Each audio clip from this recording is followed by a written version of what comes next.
नमस्कार, मैं हूं जया सिन्हा। न्यूज एट 10 में आप सभी का स्वागत है। शुरुआत करेंगे इस वक्त की सुर्खियों के साथ। प्रधानमंत्री नरेंद्र मोदी ने जकार्ता में आयोजित 20वें आसियान भारत शिखर सम्मेलन में शामिल हुए। कहा, भारत की एक्ट ईस्ट पॉलिसी और इंडो पैसिफिक पहल में आसियान का है प्रमुख स्थान। पीएम 18वें पूर्वी एशिया शिखर सम्मेलन में भी लेंगे भाग।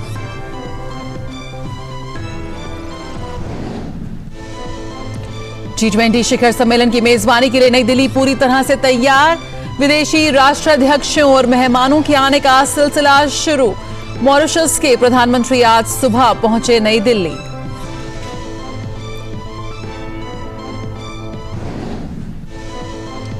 G20 शिखर सम्मेलन के मद्देनजर राजधानी नई दिल्ली में सुरक्षा के बेहद पुख्ता इंतजाम।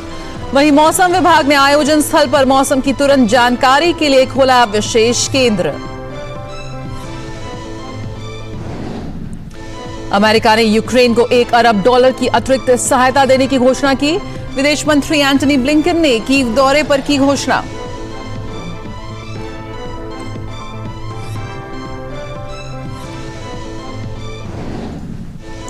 और देश भर में श्री कृष्ण जन्माष्टमी की धूम। मंदिरों में बड़ी संख्या में उमड़े भक्त। राष्ट्रपति और उपराष्ट्रपति ने देशवासियों को दी जन्माष्टमी की शुभकामनाएं।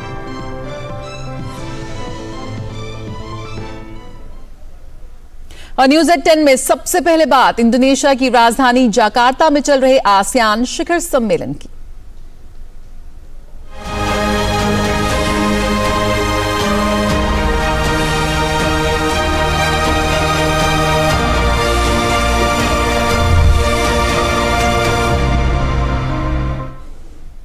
प्रधानमंत्री नरेंद्र मोदी आज जकार्ता में आसियान भारत शिखर सम्मेलन में शामिल हुए।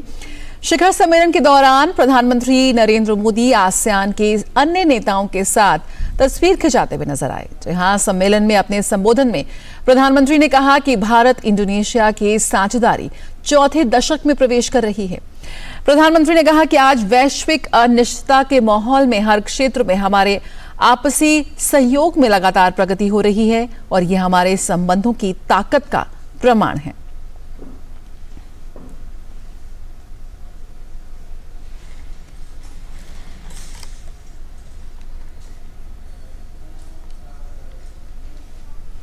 पिछले वर्ष हमने भारत आसियान फ्रेंडशिप ईयर मनाया और आपसी संबंधों को एक कॉम्प्रिहेंसिव स्ट्रेटेजिक पार्टनरशिप का रूप दिया।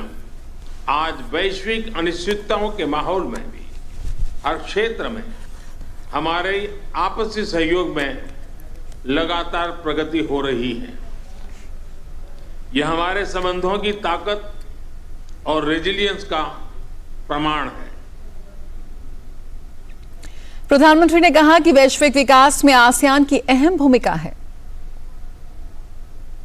आसियान मैटर्स क्योंकि यहां सभी की आवाज सुनी जाती है और आसियान इज एपिसेंट्रम ऑफ ग्रोथ क्योंकि वैश्विक विकास में आसियान क्षेत्र की अहम भूमिका है। वसुधैव कुटुंबकम, one earth, one family, one future की यही भावना भारत की G20 अध्यक्षता की भी थीम है।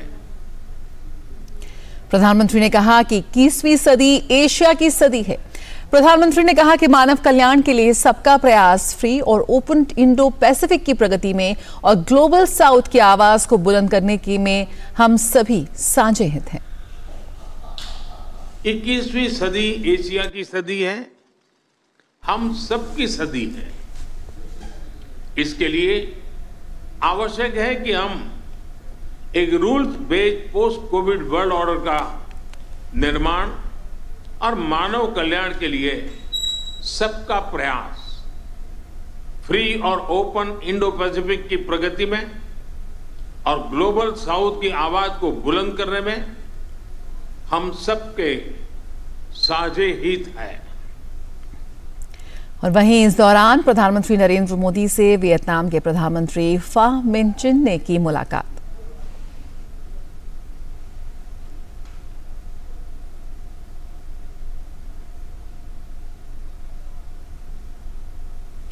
इससे पहले जकार्ता में प्रधानमंत्री के होटल पहुंचने पर भारतीय समुदाय ने उनका जोरदार स्वागत किया। भारतीय समुदाय पीएम मोदी के इंडोनेशिया दौरे को लेकर काफी उत्साहित नजर आए।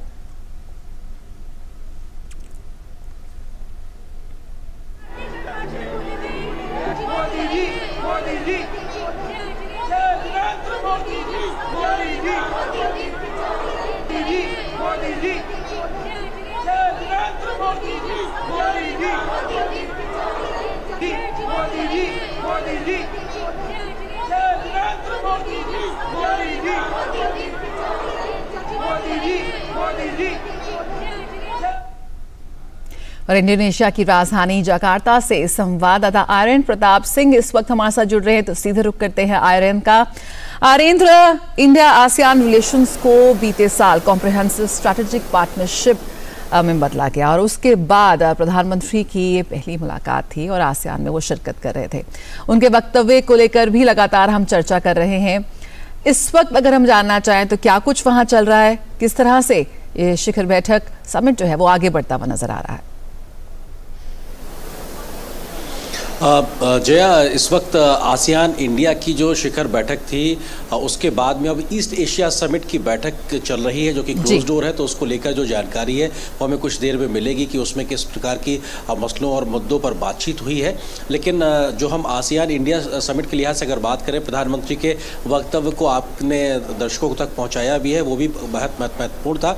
तो निश्चित तौर से जो कम्प्रिहेंसिव स्ट्रेटेजिक पार्टनरशिप थी उसकी समीक्षा की बात हो, फ्यूचर में किस प्रकार की एक रूपरेखा हो सकती है उसकी बात हो, इन तमाम मसलों पर आगे बढ़ने की बात है। और प्रधानमंत्री के वक्तव्य में सारा संदेश साफ तौर से दिखाई पड़ता है। इसमें जब वो कहते हैं कि आसियान मैटर्स, यानी कि वो महत्व रखता है, महत्वपूर्ण है, और किस तरीके से भारत आसियान देशों के साथ में अपने संबंधों को आगे बढ़ाने के लिए उत्सुक और प्रयासरत है। ये निश्चित तौर से इस शिखर सम्मेलन के दरमियान इस पर चर्चा भी हो रही होगी। प्रधानमंत्री की कम समय के लिए ही सही लेकिन बेहद महत्वपूर्ण यात्रा निश्चित तौर से इस दिशा में आगे बढ़ती नजर आएगी। कम्प्रिहेंसिव तरीके से अगर हम बात करें तो कम्प्रिहेंसिव कनेक्टिविटी की बात होती है, उसमें चाहे वो डिजिटल कनेक्टिविटी हो, फिजिकल कनेक्टिविटी हो, ट्रेड या इन्वेस्टमेंट को लेकर हो, क्योंकि बहुत पोटेंशियल अभी बाकी है इस दिशा में आगे बढ़ने को लेकर। मैं लगातार यहाँ पे जो अथॉरिटीज़ हैं या जो यहाँ के बिजनेस लीडर्स उनसे मैं बात कर रहा था, उस लिहाज से ये बात साफ तौर से निकल के आई कि बहुत से ऐसे सेक्टर्स हैं जहां पर आसियान देशों के साथ में भारत के सहयोग को आगे बढ़ाने में बहुत तेज़ गति से काम किया जा सकता है। चाहे आर्टिफिशियल इंटेलिजेंस की बात हो, मैन्युफैक्चरिंग गुड्स की बात हो, या फिर सर्विस सेक्टर की बात हो, ये तमाम ऐसे क्षेत्र हैं जहां पर विस्तार से अगर आगे बढ़ा जाए तो काम हो सकता है। और हॉस्पिटैलिटी की बात हो और टूरिज़्म की बात हो, इन दोनों में बहुत बड़ा काम की गुंजाइश नज़र आती है, क्योंकि अब इस पूरे रीजन से बड़ी संख्या में जो पर्यटक हैं वो भारत आते हैं, और भारत के पर्यटक न सिर्फ इंडोनेशिया बल्कि इस पूरे रीजन में बड़ी संख्या में आते हैं। उसके लिहाज से बहुत गुंजाइश है। अगर शिक्षा की बात की जाए, एग्रीकल्चर में सहयोग की बात की जाए, फिनटेक की बात की जाए, फिनटेक पे खास तौर से क्योंकि भारत के पास बहुत क्षमताएं हैं, उन क्षमताओं को कैसे भारत यहाँ पे अपना आगे बढ़ा सकता है इस पूरे क्षेत्र में, तो निश्चित तौर से ऐसे बहुत से सेक्टर्स हैं जहाँ पे विस्तार से बात हो सकती है। लेकिन इस शिखर सम्मेलन में एक बृहद पिक्चर की तरह से देखा जाए तो एक सैद्धांतिक सहमति बनती है, उसको फिर ट्रांसलेट करने के लिए आगे कोशिश होती है, जो कि हमने पिछले साल में देखा था।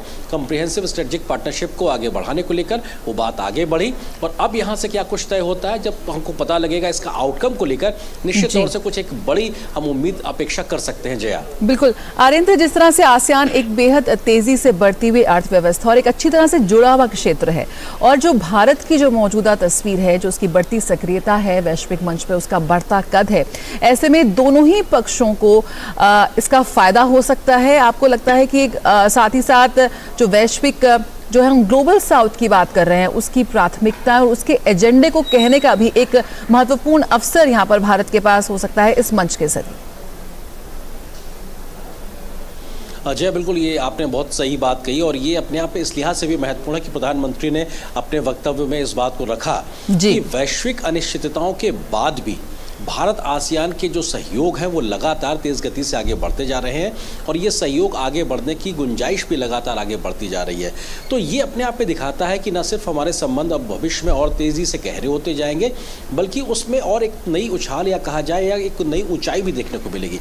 आपने ग्लोबल साउथ का जिक्र किया कि भारत लगातार विश्व के तमाम मंचों पर ग्लोबल साउथ की मुखर आवाज बन रहा है। हम जानते हैं कि G20 में भी ग्लोबल साउथ को लेकर प्रधानमंत्री मोदी के माध्यम से बात रखे जाने की पूरी संभावना है और इससे पहले भी तमाम वैश्विक मंचों पर पीएम मोदी ने ग्लोबल साउथ की आवाज को रखा है।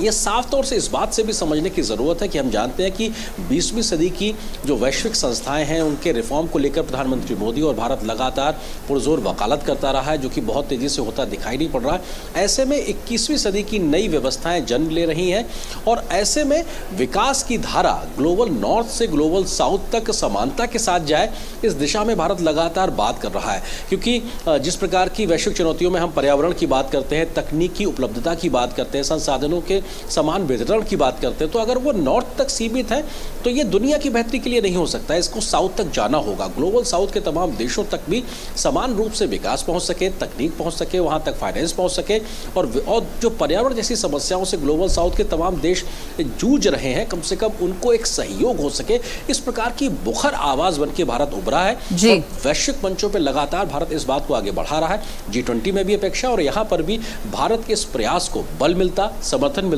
निश्चित तौर से नजर आएगा। जया, बिल्कुल आरेंद्र, कोविड के बाद की जो विश्व व्यवस्था है वो बहुत ज्यादा अलग है। प्रधानमंत्री ने अपने वक्तव्य में एक rule based post Covid world order का जिक्र किया कि बहुत जरूरी है हम नए संकल्प लें, मानव कल्याण की बात करें। उस लिहाज से क्या कुछ यहाँ पर और हम कह सकते हैं, साथ ही साथ जिस तरह से प्रधानमंत्री का वक्तव्य रहा, जो उनका संबोधन रहा, वहाँ पर आप तमाम लोगों से बातचीत कर रहे हैं, क्या कुछ प्रतिक्रिया, क्या कुछ उनका कहना है प्रधानमंत्री के संबोधन के बाद? जया, कोविड के बाद से, महामारी के बाद से ग्लोबल इकोनॉमिक रिकवरी को लेकर पूरी दुनिया जूझ रही है। भारत भी चैलेंजेस के साथ में आगे बढ़ रहा है, लेकिन दुनिया ने जिस प्रकार से इस समस्या के बाद में अपना परफॉर्मेंस दिया है और भारत ने जिस तरीके से इस समस्या के बाद में परफॉर्मेंस दिया है, दो अलग तस्वीर साफ तौर पर दिखाई पड़ती हैं। कोविड की इस चुनौती के बाद भी भारत दुनिया की 5वीं सबसे बड़ी अर्थव्यवस्था बनता है, दुनिया में सबसे तेज गति से विकास करने वाली अर्थव्यवस्था बनता है। उसकी जीडीपी रफ्तार अभी भी 6 से 7% के आसपास की संभावनाएं अलग अलग फोरम से लगातार निकल के आती है। तो ये दिखाता है कि वर्ल्ड की फास्टेस्ट इकोनॉमी लगातार वो बना हुआ है ग्रोथ करने के लिहाज से। 5वीं सबसे बड़ी अर्थव्यवस्था बना है, तीसरी अर्थव्यवस्था बनने के लिए भारत अग्रसर नजर आ रहा है। तो निश्चित तौर से ये जो एक कोशिश है कोविड के बाद से भारत के द्वारा जो लगातार की जा रही है वो बेहद महत्वपूर्ण है और भारत जिस प्रकार से प्रयास कर रहा है उसका फायदा सिर्फ भारत ही नहीं बल्कि तमाम सहयोगी देशों को भी मिलता है, जिसमें हम आसियान ब्लॉक की भी बात कर सकते हैं या अन्य क्षेत्रों की भी बात कर सकते हैं। तो ऐसे में भारत की इस पूरी जो जर्नी है, भारत के जो अपने जो पूरे प्रयास हैं वो विश्व की बेहतरी के लिए काम करते नजर आ सकते हैं और इकोनॉमिक रिकवरी को लेकर भारत जिस प्रकार से प्रयास कर रहा है उसको दुनिया सराहती नजर आ रही है और शायद इसीलिए भारत को एक डेवलपमेंट मॉडल के तौर पर प्रस्तुत किया जा रहा है और भारत के विकास की बात आज विश्व के तमाम देशों के सबसे बड़े नेता इसकी चिंता या इसका जिक्र करते हुए नजर आते हैं। दूसरी चीज़ आपने कही कि मैं यहाँ तमाम लोगों से जो मिल रहा हूँ, बात कर रहा हूँ, उसका भी एक पक्ष है। आपने तस्वीरों में भी दिखाया कि प्रधानमंत्री मोदी जब पहुँचे तो बड़ी संख्या में भारतवंशी उनका स्वागत करने के लिए पहुँचे। यहाँ पे भारतवंशी ही नहीं बल्कि इंडोनेशिया समुदाय के लोग भी बड़ी संख्या में प्रधानमंत्री मोदी के स्वागत के लिए पहुँचे हुए थे। ये भारत की बढ़ती लोकप्रियता, प्रधानमंत्री मोदी की एक वैश्विक नेता के तौर पर बढ़ती उनकी स्वीकार्यता और उनके द्वारा लगातार किए जा रहे प्रयासों की दुनिया भर में हो रही तारीफ का ही नतीजा है। क्योंकि G20 के माध्यम से हम विश्व गुरु की तरीके से जब आगे बढ़ने के जो प्रयास कर रहे हैं, शायद वो उन प्रयासों की स्वीकार्यता को भी दर्शाता है जब हम देखते हैं कि इतनी बड़ी संख्या में आधी रात में भारतवंशी आके इंतजार करते हैं एक झलक पाने के लिए प्रधानमंत्री की, क्योंकि वो इस बात से खुश हैं कि भारत पे प्रधानमंत्री मोदी जो भी योजनाएं लेकर आए हैं इससे उनका फायदा लोगों का हो रहा है, उसका फायदा या उसकी तारीफ की वजह से उनका मान सम्मान विदेशी सरजमी पे बढ़ता है। ये खुशी उनके चेहरों से झलकती है और एक झलक पाने के लिए प्रधानमंत्री के लिए वो लालायित नजर आए, ये कहीं ना कहीं दिखाता है कि लोगों के अंदर कितना उत्साह है, कितनी स्वीकारता है प्रधानमंत्री को लेकर, उनके कामों को लेकर, उनकी योजनाओं की स्वीकारता को लेकर। जया जी बिल्कुल, बहुत बहुत शुक्रिया आरेंद्र फिलहाल इस जानकारी के साथ जुड़ने के लिए। हम आगे भी आपसे बातचीत करते रहेंगे। तो प्रधानमंत्री नरेंद्र मोदी जकार्ता में 20वें आसियान भारत शिखर सम्मेलन में शामिल हुए हैं और अभी फिलहाल वहां पर भारत प्रधानमंत्री 18वें पूर्वी एशिया शिखर सम्मेलन में भी हिस्सा ले रहे हैं। इस पर लगातार हम आपको अपडेट देते रहेंगे। फिलहाल यहाँ रुकेंगे एक छोटे से ब्रेक के लिए। मलेरिया का कारण रुके हुए पानी में पैदा होने वाला एनोफिलीज मच्छर। आसपास पानी का जमाव नहीं तो मच्छर और मलेरिया भी नहीं। सिर दर्द, बदन दर्द, बुखार आदि लक्षण नजर आने पर स्वास्थ्य कर्मी से संपर्क करें। गर्भवती महिलाओं और बच्चों के लिए विशेष सावधानी जरूरी है। इलाज में देरी से मलेरिया जानलेवा भी हो सकता है। सरकारी अस्पतालों में मलेरिया की जांच व इलाज मुफ्त है। अर्जुन, एग्जाम्स में you made us really proud. अब आगे क्या सोचा है? पापा, मैंने IIT जाना है और इंजीनियर बनना है। Think IIT, think विद्या मंदिर। ब्रेक के बाद स्वागत है, आप देख रहे हैं न्यूज़ एट 10 और आइए बात करते हैं G20 की।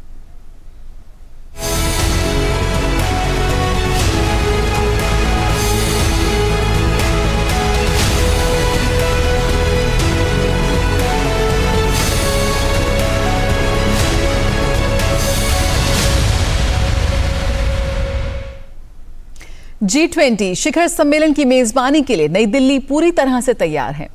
भारत की अध्यक्षता में हो रहे इस शिखर सम्मेलन में विदेशी राष्ट्राध्यक्षों और मेहमानों के आने का सिलसिला भी शुरू हो चुका है। आज सुबह मॉरिशस के प्रधानमंत्री नई दिल्ली पहुंचे।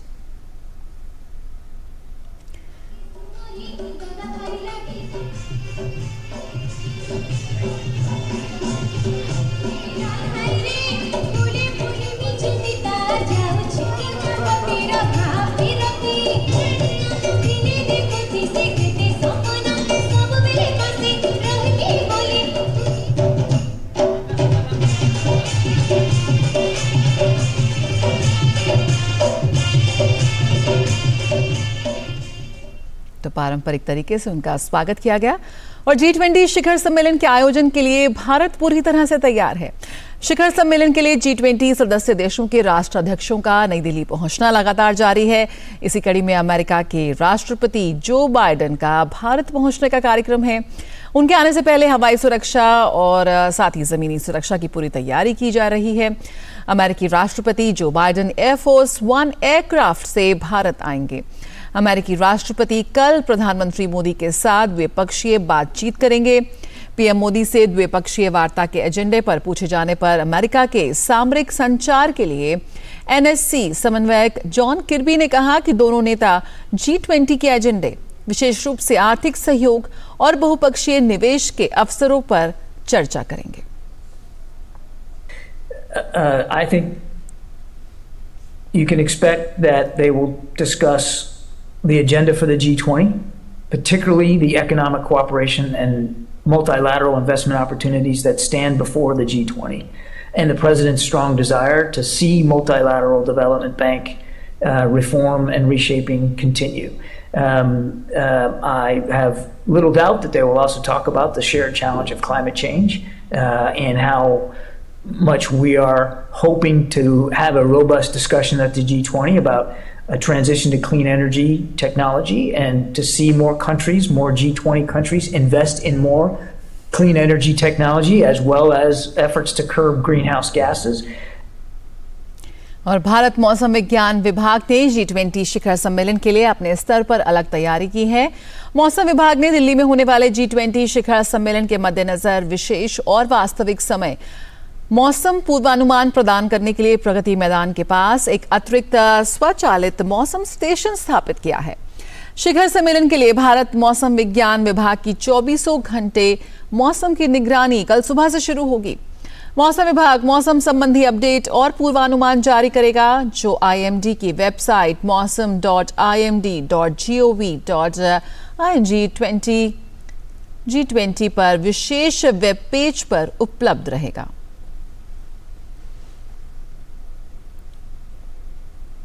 और G20 सम्मेलन को लेकर देश की राजधानी में हर स्तर पर तैयारियों को चाक चौबंद किया जा रहा है। इस दौरान अलग अलग देशों से आए मेहमानों को भारतीय संस्कृति की समृद्ध विरासत के साथ आधुनिक भारत की झलक भी देखने को मिल रही है। सम्मेलन की हर एक जानकारी से जुड़े रहने के लिए विदेश मंत्रालय ने G20 India mobile app launch किया है। प्रधानमंत्री नरेंद्र मोदी ने सभी मंत्रियों को ये एप्लीकेशन डाउनलोड करने की सलाह दी है, जिससे सम्मेलन से जुड़ी सटीक जानकारी सही समय पर मिल सके। इन तस्वीरों से साफ है कि देश की राजधानी किस तरह G20 सम्मेलन की मेजबानी के लिए तैयार है। चाहे बात दिल्ली के सौंदर्यीकरण की हो या फिर सुरक्षा की, हर स्तर पर मेहमानों के स्वागत की अभूतपूर्व व्यवस्था की गई है।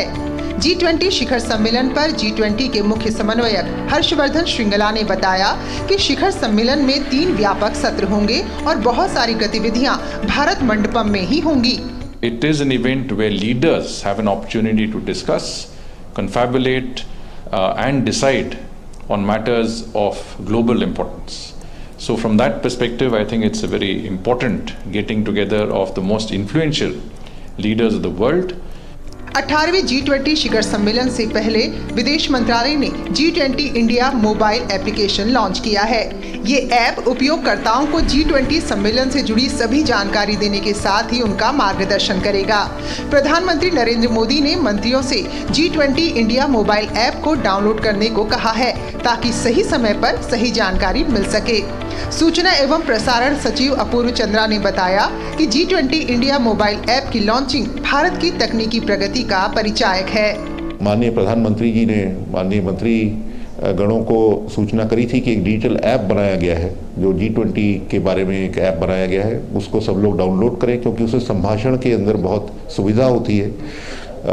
भारतीय भाषाएं और विश्व की जो भाषाएं हैं वो उसमें हैं। G20 इंडिया के सचिव मुक्तेश परदेशी ने बताया कि सम्मेलन में शिरकत करने वाले मेहमानों को एक प्रदर्शनी के माध्यम से भारतीय सभ्यता, संस्कृति और शिल्पकला के बारे में जानकारी दी जाएगी। हमारी प्रदर्शनी है भारत जनतंत्र की जननी। उसमें कई पैनल्स हैं एग्जिबिट्स के थ्रू, कैसे भारत में जनतंत्र ऋग्वेद से लेके अभी तक कैसे उसकी परिकल्पना की गई थी, कैसे सभा, समिति और संसद ये शब्द हैं और ये जो कॉन्सेप्ट्स हैं हमारे वेदों में हैं। यातायात को लेकर भी कई दिशा निर्देश जारी किए गए हैं। दिल्ली यातायात पुलिस ने आम जनता से G20 शिखर सम्मेलन के दौरान इंडिया गेट और कर्तव्य पथ जैसे इलाकों में नहीं जाने का अनुरोध किया है। जैसे कुछ एरियाज हैं, इंडिया गेट है, कर्तव्य पथ है, वहाँ हम उनसे निवेदन करते हैं कि वॉकिंग के लिए या उस दौरान जो है पिकनिक के लिए या साइकिलिंग के लिए इन क्षेत्रों को अवॉइड करें। विशेष पुलिस आयुक्त यातायात सुरेंद्र सिंह यादव ने कहा कि सम्मेलन के दौरान 8 से 10 सितंबर तक दिल्ली मेट्रो की सेवाएं सुबह 4 बजे से शुरू होंगी और 30 मिनट के अंतराल पर उपलब्ध रहेंगी। सुबह 6 बजे के बाद से पुराने निर्धारित समय से ही मेट्रो का परिचालन किया जाएगा। सम्मेलन के दौरान सुप्रीम कोर्ट मेट्रो स्टेशन छोड़कर बाकी सभी मेट्रो स्टेशन खुले रहेंगे।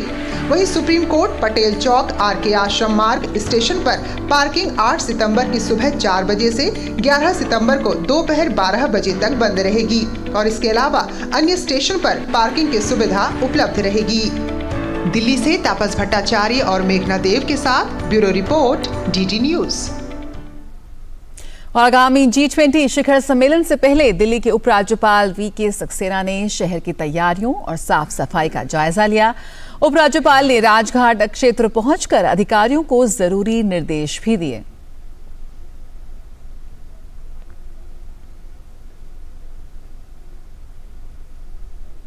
तो दिल्ली पूरी तरह से तैयार G20 की मेजबानी के लिए।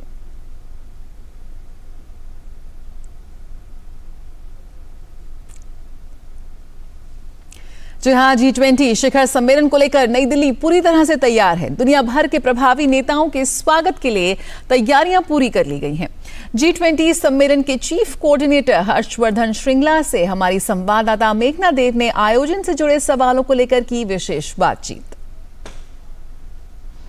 हमारे साथ G20 के चीफ कोऑर्डिनेटर मौजूद हैं हर्षवर्धन श्रृंगला। उनसे बातचीत करेंगे क्योंकि अब कुछ ही घंटे बचे हैं जब लीडर्स का आगमन शुरू हो जाएगा राजधानी दिल्ली में, और इसी पर और बातचीत करेंगे। सर, कैसी तैयारियां हैं? सबसे पहले तो ये जानना चाहेंगे क्योंकि हम देख रहे हैं पूरी दिल्ली में जो चाक चौबंद है, सिक्योरिटी के अरेंजमेंट्स हैं और जो सौंदर्यीकरण है वो काफ़ी ज़्यादा जोरों पर चल रहा है। लीडर्स के आगमन शुरू हो ही गए हैं। नाइजीरिया के प्रेसिडेंट कल आए थे और कल से और परसों से काफ़ी सारे heads of state government international organisations के हेड भी दिल्ली पहुंचेंगे।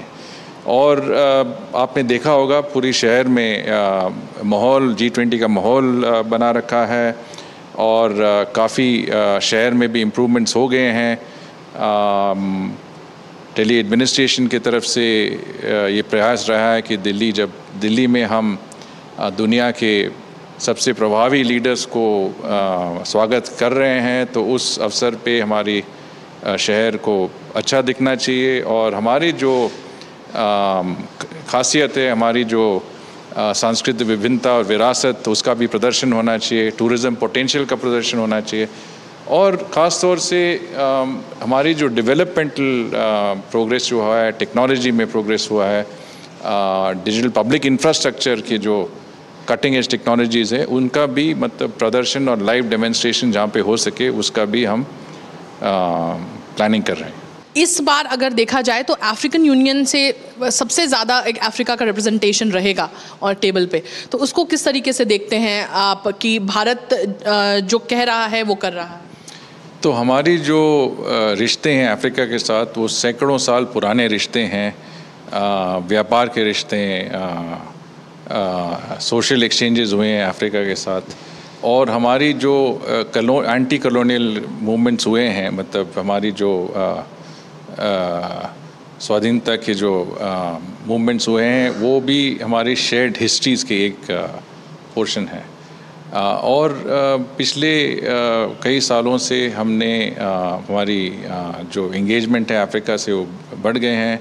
आपको याद होगा कि 2015 में इंडिया अफ्रीका समिट हुई थी दिल्ली में, नई दिल्ली में, उसके बाद इकोनॉमिक समिट भी हुआ था अहमदाबाद में। तो काफ़ी अफ्रीका के साथ हमारे जो कूटनीतिक एंगेजमेंट बढ़ गया है। हाँ, और इस बार भी हमने तो जब भी कहा है कि अफ्रीका का रिप्रेजेंटेशन और डेवलपिंग कंट्रीज़, विकासशील देशों का रिप्रेजेंटेशन अंतर्राष्ट्रीय संगठनों में बढ़ना चाहिए और हमने हमारी अध्यक्षता G20 की अध्यक्षता में ये प्रस्ताव दिया है कि अफ्रीकन यूनियन एक G20 के परमानेंट मेंबर भी बनना चाहिए। लगातार जो भारत ग्लोबल साउथ की आवाज़ बनकर उभर रहा है उसको किस तरीके से देखते हैं?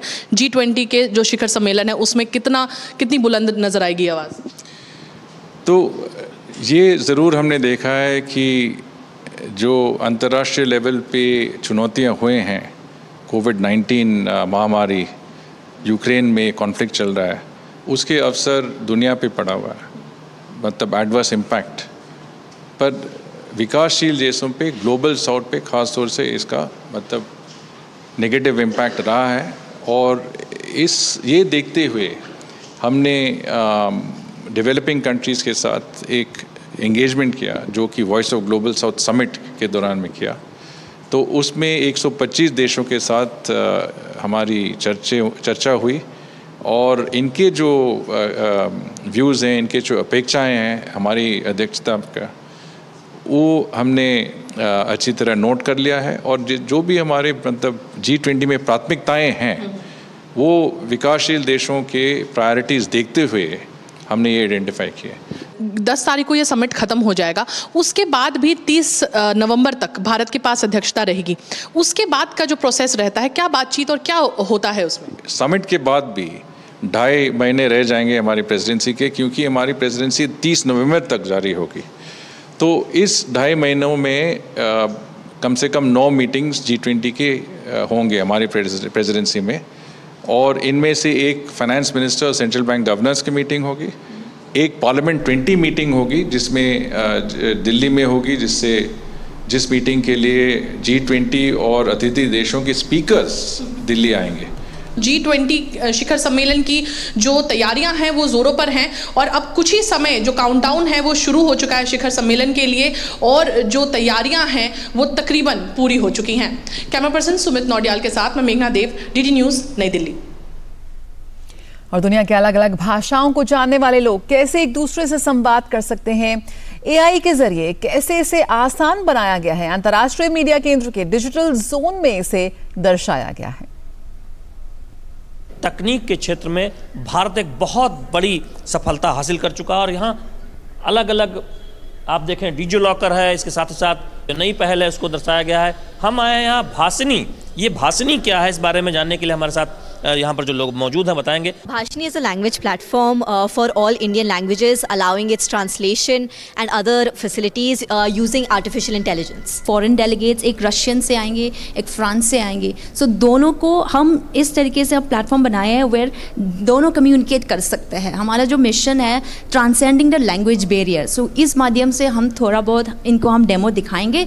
आप किस लैंग्वेज में बोलना चाहते हो, किस लैंग्वेज से आपको सुनना चाहते हो, आप वो सिलेक्ट कर सकते हैं। तो मैंने अभी सेलेक्ट किया है हिंदी। स्पेन में अगर मुझे ट्रांसलेट करनी है तो मुझे स्पेन सेलेक्ट करनी है और स्टार्ट ट्रांसलेशन करके हम हेडफोन के थ्रू से हम कम्युनिकेट कर सकते हैं। ये शोकेस इसलिए किया गया कि दुनिया भर के जो पत्रकार आएंगे, जो मीडिया डेलीगेट्स आएंगे, वो जान सकें, समझ सकें ज़्यादा से ज़्यादा बेहतर तरीके से G20 में क्या चल रहा है, G20 के बारे में दुनिया भर में सूचनाएं दे सकें। ये तो है ही, और ऊपर से जो जुगलबंदी और भाषिनी है वो डिजिटल पब्लिक इंफ्रास्ट्रक्चर है। वो ऐसे बना है जिससे कि आप कोई भी भाषा इसमें ऐड कर सकते हो, आप कोई भी AI मॉडल, AI सिस्टम इसमें ऐड कर सकते हो, ताकि इंडिया में जो लोग बाहर से आ रहे हैं वो देखें कि यहाँ पर अगर इंडिया में हो सकता है तो ये अफ्रीका में क्यों नहीं हो सकता, या अमेरिका में क्यों नहीं हो सकता। भाषिनी उसका तो ऐप है, उपलब्ध है, सार्वजनिक माध्यम के जरिए कोई भी उस ऐप को डाउनलोड कर सकता है और उससे फ़ायदा उठा सकता है। तो शोकेस किया गया है यहाँ डिजिटल इंडिया जो जोन है अंतर्राष्ट्रीय मीडिया सेंटर में, उसमें जिससे देश और दुनिया से जो तमाम मीडिया डेलीगेट्स आए वो बेहतर से समझ पाएँ कि कैसे भारत ने तकनीक के क्षेत्र में एक बड़ी उपलब्धि हासिल की है, उन्नति की है। कैमरामैन संजीव के साथ शैलेंद्र मिश्र, DD न्यूज, दिल्ली। बिल्कुल, भारत का ये नवाचार सभी के लिए एक प्रेरणा बन रहा है। और G20 सम्मेलन के लिए तैयारियों को अंतिम रूप दिया जा चुका है। अंतर्राष्ट्रीय मीडिया केंद्र पर भारत की प्रमुख डिजिटल उपलब्धियों को दर्शाने के लिए एक डिजिटल जोन भी बनाया गया है। क्या है डिजी लॉकर? अंतर्राष्ट्रीय मीडिया केंद्र पहुंचने वाले दुनिया भर के लोग इसे कैसे समझ सकते हैं, आइए देखते हैं। अंतर्राष्ट्रीय मीडिया सेंटर में डिजिटल इंडिया एक्सपीरियंस जोन बनाया गया है और वहाँ पर अलग अलग जो तकनीकी उन्नति हुई है भारत की उसे प्रदर्शित किया गया। इस वक्त हम मौजूद हैं यहाँ पर डिजी लॉकर को दर्शाया गया और ये पूरी टीम मौजूद है जो बताएगी कि डिजी लॉकर है क्या और कैसे इसमें हमने उपलब्धि हासिल की है और यहाँ पर इसे शोकेस करने का उद्देश्य क्या है। डिजी लॉकर एक डिजिटल इंडिया इनिशिएटिव है जो कि भारत सरकार की एक अच्छी, बहुत ही नेशनल ई गवर्नेंस डिवीजन की अच्छी इनिशिएटिव है।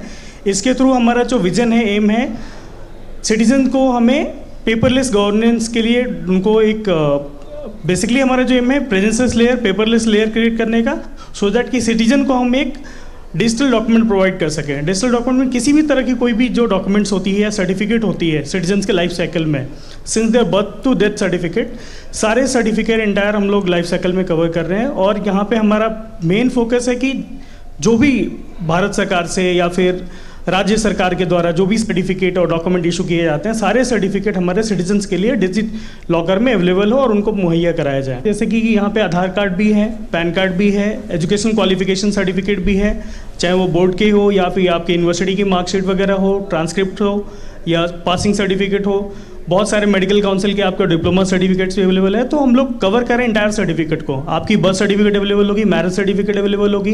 डिजिटल इंडिया में जो भारत ने प्रगति की है वो अंतर्राष्ट्रीय मीडिया सेंटर में दर्शाया गया है। एक पवेलियन बनाया गया है digital India experience zone.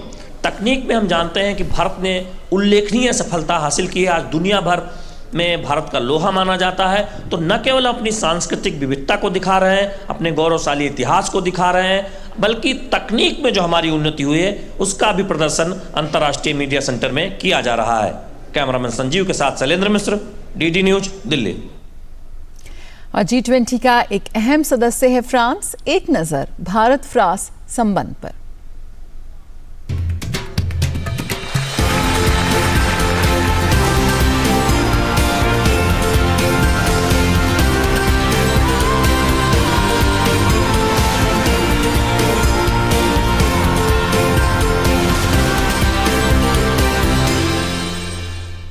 France दशकों से यूरोप में भारत के सबसे करीबी सहयोगियों में शामिल रहा है।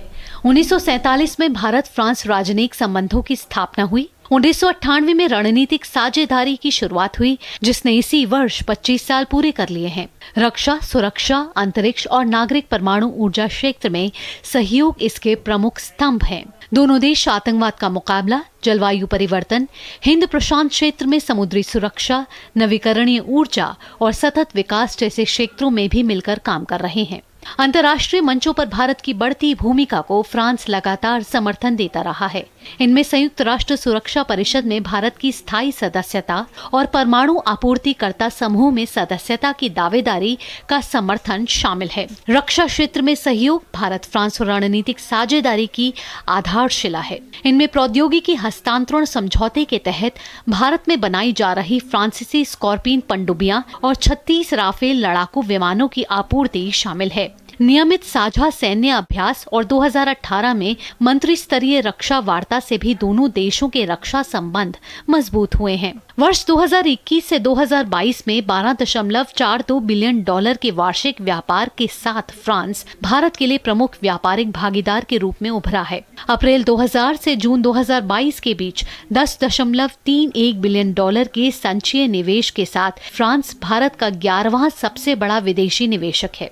जलवायु परिवर्तन को लेकर भी दोनों देशों की साझा चिंताएं हैं। भारत ने पेरिस समझौते का समर्थन करते हुए जलवायु परिवर्तन के प्रभावों को कम करने के लिए प्रतिबद्धता जताई। साथ ही 2015 में दोनों देशों ने अंतर्राष्ट्रीय सौर गठबंधन शुरू करने में भी महत्वपूर्ण भूमिका निभाई। वर्ष 2047 भारत की स्वतंत्रता की शताब्दी के साथ भारत फ्रांस राजनयिक संबंधों की शताब्दी और रणनीतिक साझेदारी के 50 वर्षों का जश्न मनाने के लिए विशेष वर्ष है। ऐसे में दोनों देश 2047 तक द्विपक्षीय संबंधों की दिशा तय करने के लिए एक रोड मैप पर सहमत हुए हैं, जो आने वाले समय में भारत फ्रांस के द्विपक्षीय संबंधों और वैश्विक मुद्दों पर विचारों की समानता को और मजबूत करेगा।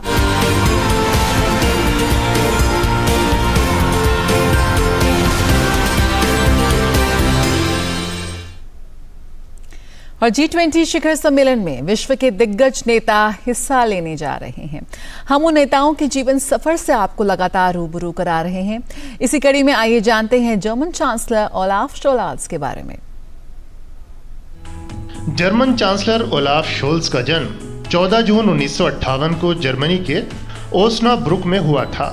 यूनिवर्सिटी ऑफ हैम्बर्ग से उन्होंने कानून की डिग्री हासिल की। वो छात्र जीवन से ही राजनीति में सक्रिय हो गए और 1975 में सोशल डेमोक्रेटिक पार्टी यानी एसडीपी में शामिल हुए।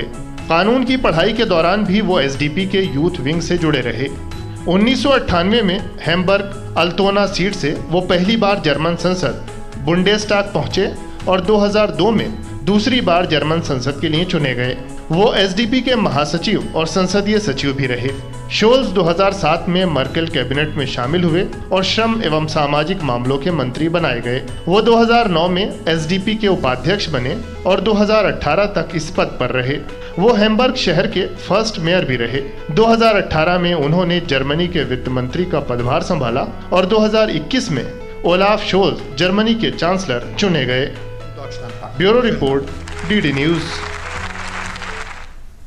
जर्मन चांसलर ओलाफ शोल्ज जो जब भारत दौरे पर भी आए थे तो काफ़ी ज़्यादा भारत की तरक्की से प्रभावित नजर आए थे। लेकिन एक छोटे से ब्रेक के लिए जारी रहेगा डीडी न्यूज़ पर न्यूज़ एट 10। अर्जुन, एग्जाम्स में you made us really proud. अब आगे क्या सोचा है? पापा, मैंने आईआईटी जाना है और इंजीनियर बनना है। थिंक आईआईटी, थिंक विद्या मंदिर। और कुछ और खबरों की तरफ रुक करते हैं। मणिपुर की राज्यपाल अनुसुईया उइके ने संजीवा जेल परिसर में अस्थायी आश्रय गृहों का दौरा किया और कैदियों को राहत सामग्री वितरित की। इस दौरान 704 कैदियों को राज्यपाल ने स्वच्छता किट प्रदान की। IRCS से प्राप्त राहत सामग्री में मच्छरदानी, रसोई सेट, कंबल सहित अन्य सामान कैदियों को उपलब्ध कराया गया। राज्यपाल ने अपनी यात्रा के दौरान आश्रय गृहों में रहने वाले सभी बच्चों के लिए वित्तीय सहायता और खाने पीने का सामान भी उपलब्ध कराया। उइके ने परिसर में स्थापित किए गए वाटर फिल्टर प्लांट का उद्घाटन किया और आश्रय गृहों का निरीक्षण किया। इस मौके पर उन्होंने कहा कि सरकारी स्कूलों में पढ़ने वाले विस्थापित छात्रों की फीस राज्य वहन करेगा। साथ ही उन्होंने ये भी कहा कि कोई भी बच्चा शिक्षा के अधिकार से वंचित नहीं रहना चाहिए। उन्होंने अभिभावकों से अपील की कि वे अपने बच्चों को स्कूल भेजें।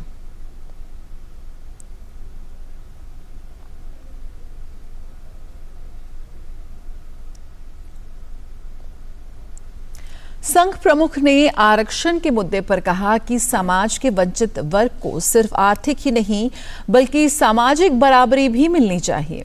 उन्होंने कहा कि संघ वंचितों के सामाजिक समानता का समर्थक है। परिवार में सब समान है, लेकिन जो बीमार है उसकी विशेष चिंता करनी पड़ती है। ऐसा वो आरक्षण लागू किया है।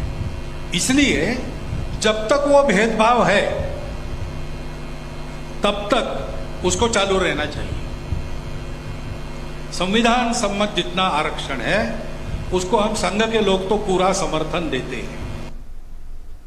वायुसेना और भारतीय ड्रोन संघ 25 सितंबर से उत्तर प्रदेश के हिंडन गाजियाबाद में भारत ड्रोन शक्ति 2023 की सह मेजबानी करेगा।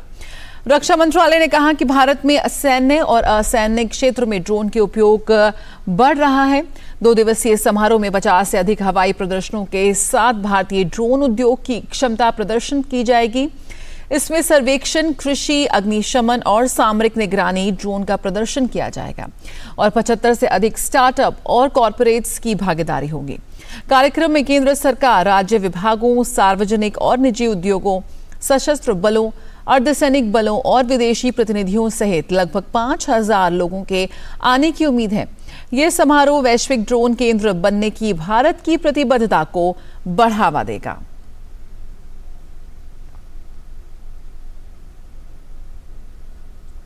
और आइए अब देखते हैं कारोबार जगत की सुर्खियां फटाफट अंदाज में। केंद्रीय मंत्रिमंडल ने 2030-31 तक देश में 4 गीगावाट की बैटरी ऊर्जा भंडारण प्रणाली की स्थापना पर आने वाली लागत की व्यवहार्यता अंतर वित्त पोषण कोष को मंजूरी दी। देश में बैटरी ऊर्जा भंडारण प्रणाली विकसित करने के लिए शुरुआती आवंटन 9,400 करोड़ रुपए का है, जिसमें 3,700 करोड़ रुपए बजट अनुदान शामिल है।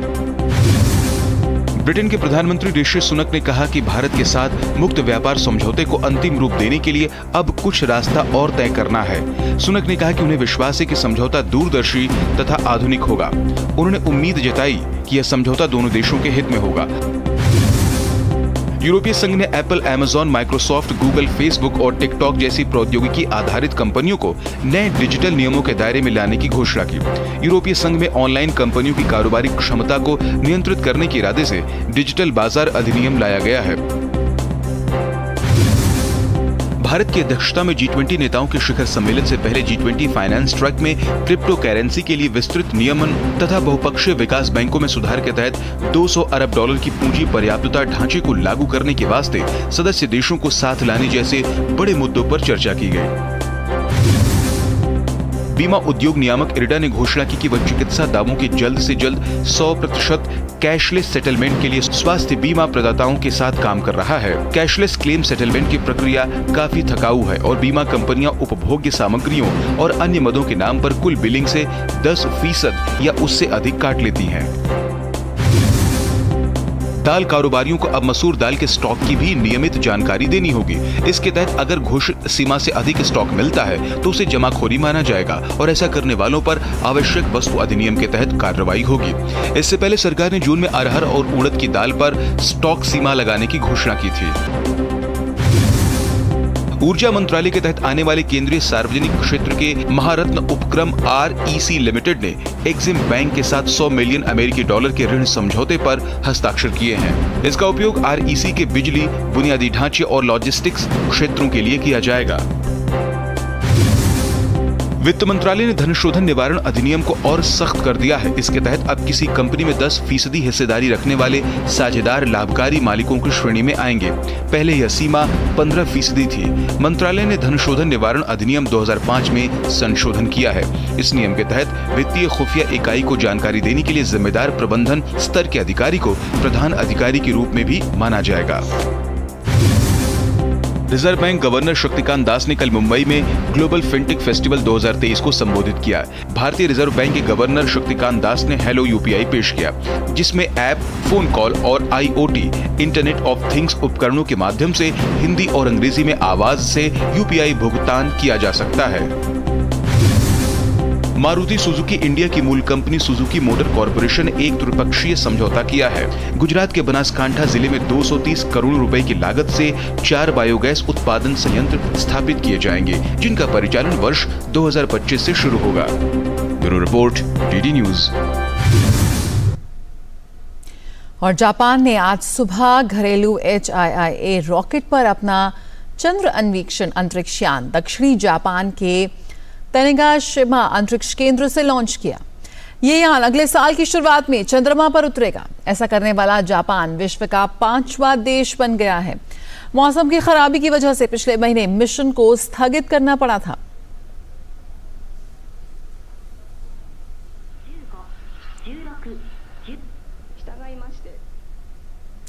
और अमेरिका ने यूक्रेन को $1 अरब से अधिक की अतिरिक्त सहायता देने की घोषणा की है। अमेरिकी विदेश मंत्री एंटनी ब्लिंकन ने अपने कीव दौरे पर यूक्रेन को नई सहायता देने का ऐलान किया, जिसमें सैन्य और नागरिक सुरक्षा सहायता के लिए $665 मिलियन से अधिक और यूक्रेन की हवाई सुरक्षा के लिए लाखों डॉलर का समर्थन शामिल है। अमेरिकी विदेश मंत्री एंटनी ब्लिंकन ने कहा कि यूक्रेन ने रूस के आक्रमण के खिलाफ अपने जवाबी हमले में महत्वपूर्ण प्रगति की है। जून की शुरुआत में जवाबी कार्रवाई शुरू होने के बाद से वे कीव का दौरा करने वाले पहले शीर्ष अमेरिकी अधिकारी हैं।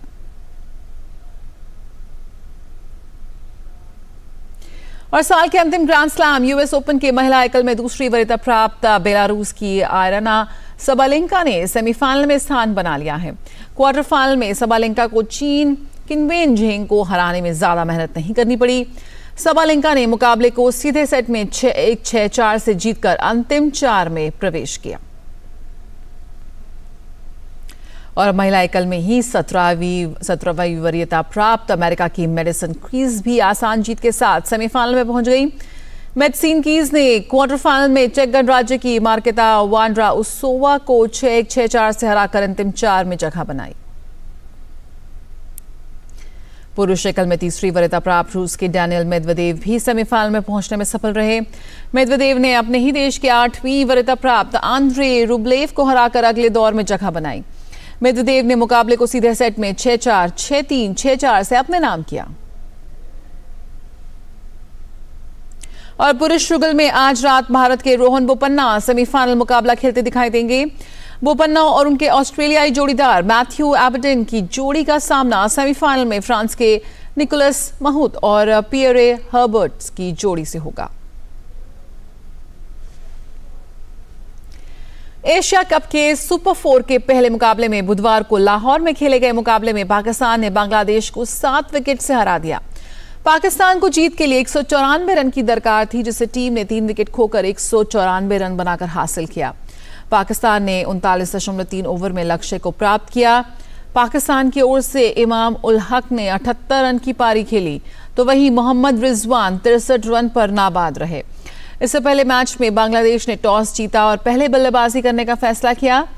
बांग्लादेश की ओर से मुशफिकुर रहीम और कप्तान शकीब अल हसन ने अर्धशतकीय पारियां खेली। बांग्लादेश की टीम 38.4 ओवर में 193 रन पर ऑल आउट हो गई। पाकिस्तान की ओर से हरीस राउफ ने 4 तो नसीम शाह ने 3 विकेट चटकाए। और 2 महीने के बाद भारतीय फुटबॉल टीम आज किंग्स कप फुटबॉल टूर्नामेंट में मैदान पर उतरने जा रही है। करिश्माई कप्तान सुनील छेत्री के बगैर प्रतियोगिता में उतरने जा रही टीम इंडिया का सामना पहले मैच में अपने से बेहतर रैंकिंग वाले इराक से होगा। इंटरकॉन्टिनेंटल कप और सैफ चैंपियनशिप में भारत की खिताबी जीत में अहम भूमिका निभाने वाले छेत्री ने अपने बेटे के जन्म के बाद परिवार के साथ समय बिताने के लिए ब्रेक लिया है। फीफा रैंकिंग में भारत से 29 स्थान बेहतर इराक ने हाल में अरेबियन गल्फ कप का खिताब जीता और वे 4 देशों के टूर्नामेंट में खिताब के प्रबल दावेदार के रूप में शुरुआत करेगा। 2 राउंड रॉबिन मैचों के विजेता फाइनल में खेलेंगे और दोनों टीमों के बीच पिछला मैच 2011 एशियाई कप के दौरान खेला गया था। शारजाह में हुए इस मैत्री मैच में भारत को 0-2 से शिकस्त का सामना करना पड़ा था। और चीन के हांगझोउ में होने वाले एशियाई खेल 2022 के लिए भारतीय दल की सारी तैयारियां पूरी हो गई हैं। टीम के रवाना होने से पहले राजधानी दिल्ली में एक समारोह का आयोजन किया गया। समारोह में एशियाई खेलों के लिए खिलाड़ियों की औपचारिक पोशाक और खेल किट का अनावरण हुआ। भारतीय महिला हॉकी टीम की मौजूदा कप्तान और गोलकीपर सविता पुनिया और पुरुष टीम के गोलकीपर PR श्रीजेश टीम के एशियाई खेलों की नई पोशाक से काफी खुश नजर आए।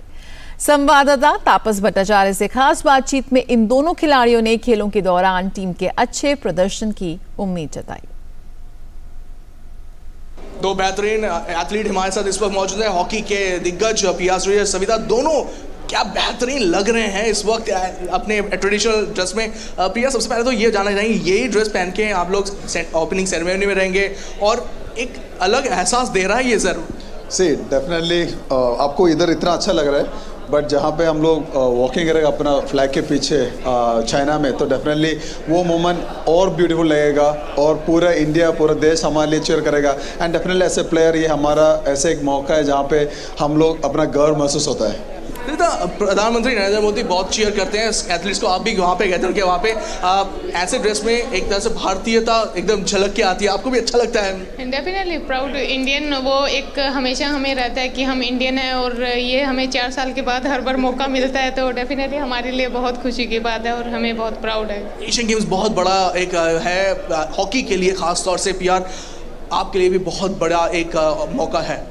एशियन गेम्स एक डायरेक्ट टिकट है पेरिस के लिए, तो हमारे लिए वो बहुत इंपॉर्टेंट है। और आपको पता है कि रिसेंटली एशियन चैंपियंस ट्रॉफी भी हमारा प्रदर्शन अच्छा रहा, बट एशियन गेम्स का वेन्यू अलग है, टूर्नामेंट अलग है, उसका प्रेशर अलग है, तो इतना इंपॉर्टेंट है कि हम लोग को अपना गेम खेलना है and just need to focus on our part. आप लोगों पे कोई प्रेशर तो नहीं?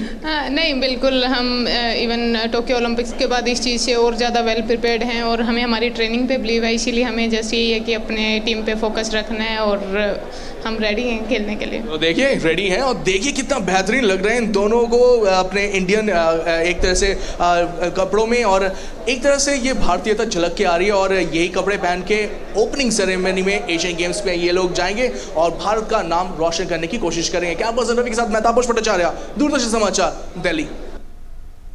और आइए बात कर लेते हैं जन्माष्टमी की।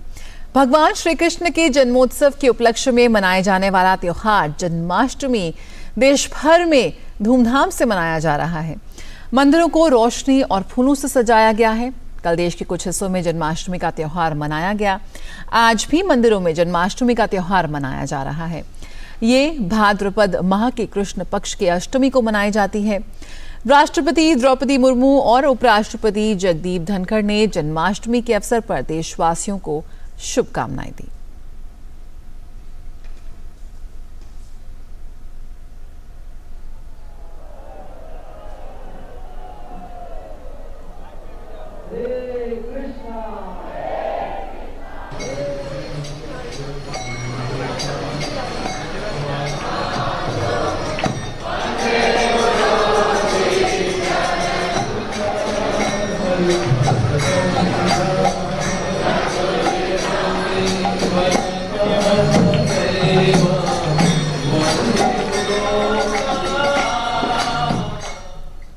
तो पूरे देश में श्रद्धा, भक्ति और उल्लास के साथ भगवान श्री कृष्ण का प्राकट्योत्सव जन्माष्टमी मनाया जा रहा है। भगवान श्री कृष्ण की पूजा अर्चना के लिए देश भर के मंदिरों में श्रद्धालुओं की लंबी कतारें लगी हुई हैं। इस अवसर पर श्री बद्रीनाथ धाम में भी विशेष पूजा अर्चना की गई।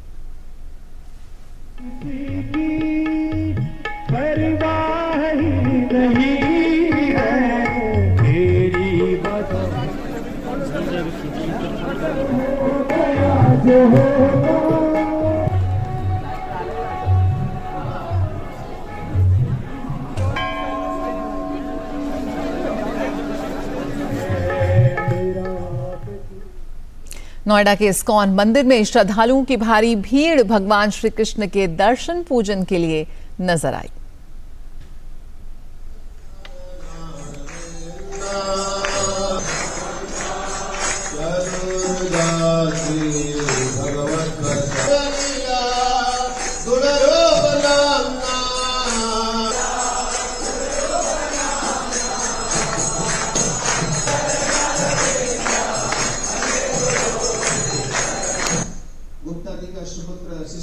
गुप्ता है, उनका भी हम स्वागत करते हैं। उनकी ओर से हम परम पूज्य लवकुश महाराज जी साहब। और राष्ट्रपति द्रौपदी मुर्मू ने देशवासियों को श्री कृष्ण जन्मोत्सव के मौके पर बधाई दी है।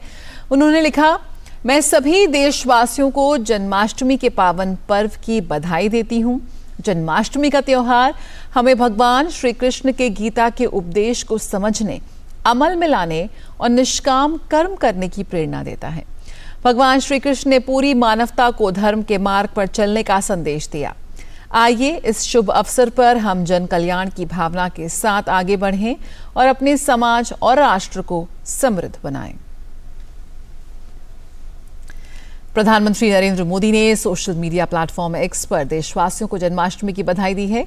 अपने संदेश में प्रधानमंत्री ने कहा कि जन्माष्टमी की बहुत बहुत बधाई।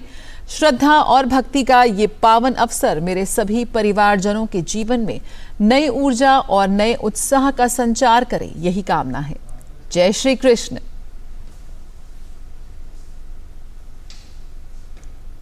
केंद्रीय गृह मंत्री अमित शाह ने भी देशवासियों को जन्माष्टमी की बधाई दी है। उन्होंने कहा कि समस्त देशवासियों को श्री कृष्ण जन्माष्टमी की पावन पर्व की हार्दिक शुभकामनाएं। जय श्री कृष्ण। तो आप सभी को जन्माष्टमी की बहुत बहुत शुभकामनाएं और बधाई। इसी के साथ न्यूज़ एट 10 में फिलहाल इतना ही। मुझे दीजिए इजाजत। नमस्कार।